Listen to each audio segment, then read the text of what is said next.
Rain drummed against the glass corridor of Sterling headquarters, while a soft piano whispered in the background.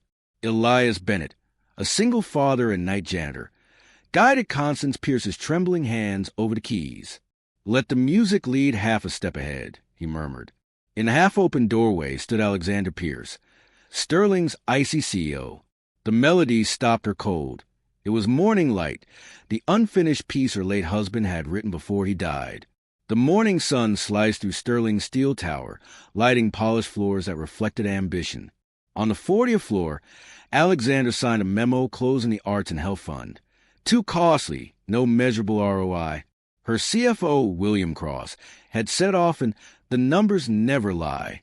Alexander no longer felt anything when she signed such papers. Feeling slowed down results. Across the city, in a small apartment with peeling paint, Elias poured cereal for his daughter, Astrid. "Do you still remember how to play?" she asked quietly. He paused. The piano had been sold to pay for his late wife's medical bills. "Eat your breakfast," he said, changing the subject.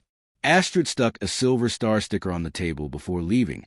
It was her way of staying brave. At Sterling, physical therapist Vivian Moore helped Constance manage her cerebral palsy. "Your mother says you've been asking about music," she said. Constance looked away. "Music's not for people like me," she whispered. In her office, Alexander reread the memo to shut down the fund. Her husband's idea, born from his belief that music could heal where medicine failed. She clicked approve, telling herself she felt nothing. That night, Elias mopped the empty halls. Around 11 p.m., he heard a faint sound, wrong notes on a dusty piano. He followed it to the unused music room, where a girl in a wheelchair struggled through a melody. "I'm not supposed to be here," she whispered. "Please don't tell security." "What are you trying to play?" Elias asked softly. "Morning Light. My mom says it's about dawn, but I can't get the F sharp right. May I show you something?" He sat beside her, careful not to touch.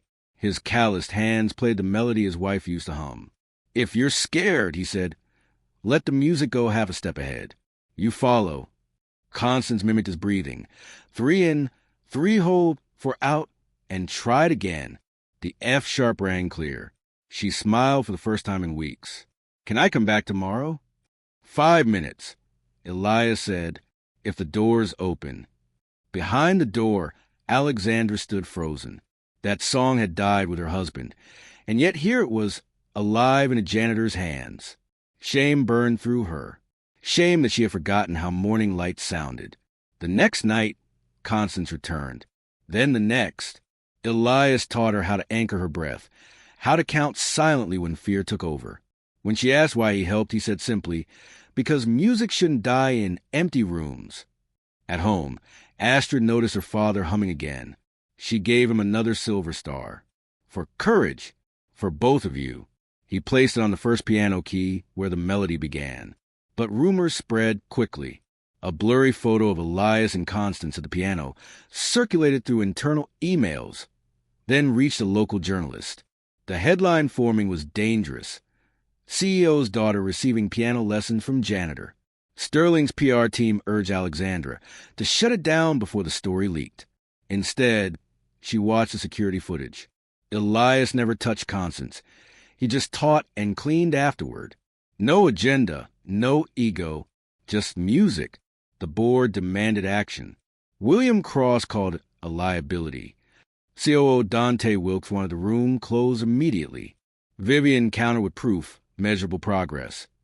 Her motor control improved 12% in 2 weeks. Clinically verified. Alexander made a decision. 7 days, she said. At the end, Constance will play Morning Light in a glass hall.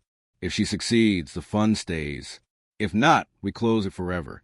Elias was stunned when security escorted him to a meeting at midnight.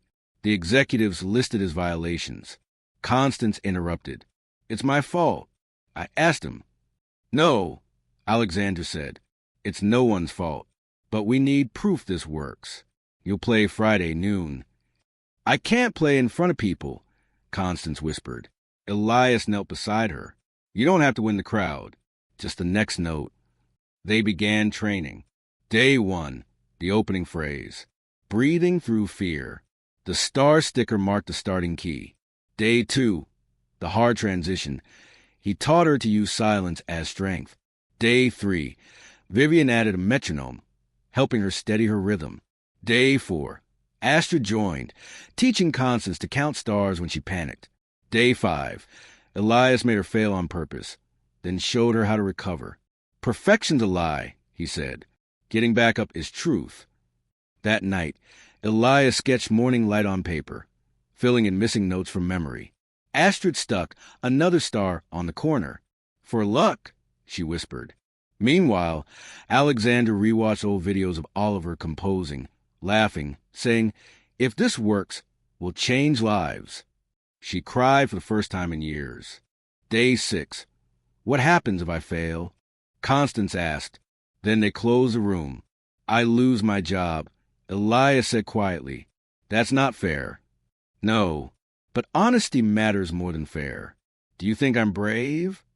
I think you already are. Day 7. Elias told her, "Tomorrow you lead.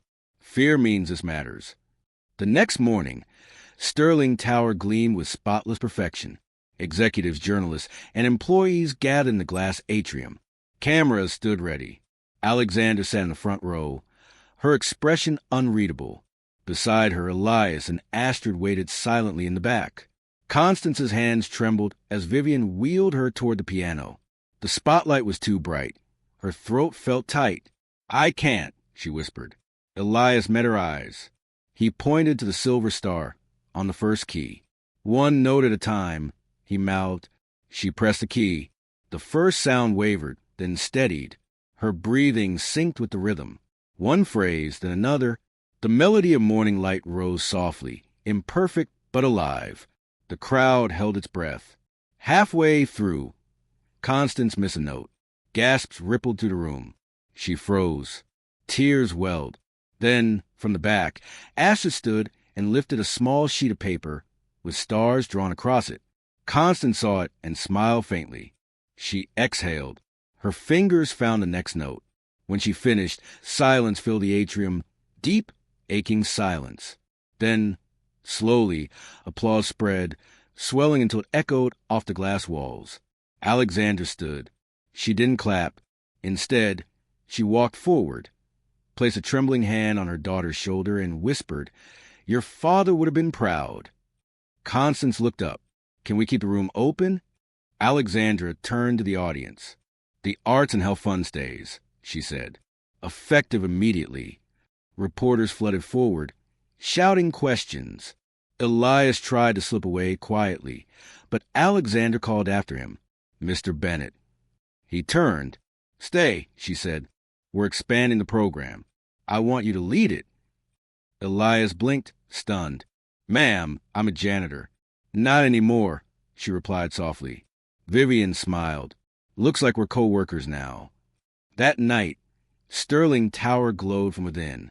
In the newly renamed Oliver Pierce music room, Elias and Constance played side by side.